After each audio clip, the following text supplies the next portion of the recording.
ටයි එක උස්සගෙන. තව කොහෙටද උස්සන්න කියන්නේ අක්කේ? මෙච්චර තමයි උස්සන්න පුළුවන්. ටයි එක තව කොහෙට උස්සන්නද? මෙහෙම ටයි තියෙන්නේ. කට ගහන් ඉනවා තමයි. වැරද්දට. ටයි එක උස්ස ගන්න. ගවම කොටයි? ගවම කොටයි නැත්තටම. ඔයාලට මාත් එක්ක මොකක් හරි ප්‍රශ්නයක් තියෙනවද? ප්‍රශ්නයක් තියෙනවා නම් කියන්න. ගවම කොටයි.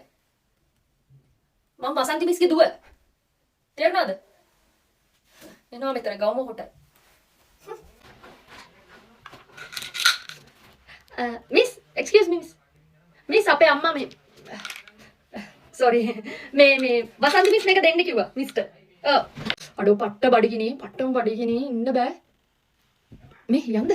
කැන්ටින් පැත්තට යන්න බා. හරි බය වෙන්න එපා. මං ගාව සල්ලි නෑ අපේ අම්මගේ පොතට දාගමු. ඔව් වසන්ති මිස්ගේ පොතට කියලා කියමු. හරි මං අම්මාව ෂේප් කරන්න. අවුලන්නේ. නැත්නම් උඹලා ඉන්න මං සල්ලි අරන් එන්න අම්මගේ. මං අරන් එන්න. උඹලත් කනවනේ. ඉඳපන් මං අරගෙන එන්න. එයා දැන් 11 සීපාන්ති වලට කොයි දුම් ගන්න. ඉඳපන් මං අරන් එන්න. හරි වැඩි උනානේ. ඔව් මිස්. මනිෂා කියවනවා වැඩි ඈ. අම්මට කියන්නද? අනේ පා මිස් අම්මට නම් කියන්න. sorry miss. ආයෙ එහෙම කරන්නේ මිස් sorry. අම්මේ. sorry. වසන්ති මේ අපිට කඩ චොරු මොනවා ටිකක් කීයක් හරි දෙන්න.